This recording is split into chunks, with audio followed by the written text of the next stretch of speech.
Highway of tears বা British Colombian NH-16 হলো এমন এক রাস্তা যাকে ঘিরে বহু চাঞ্চল্যকর ঘটনা রয়েছে। আর এমন বলা হয় যে নাকি 80 জন মহিলার প্রাণ নিয়েছে।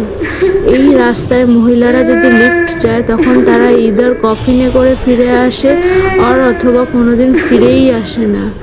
এদের ছবিও রাস্তার দুধারে টাঙানো রয়েছে যাতে কেউ খুঁজে পেলে সন্ধান দিতে পারে, কিন্তু আজ অবধি তা পাওয়া যায়নি।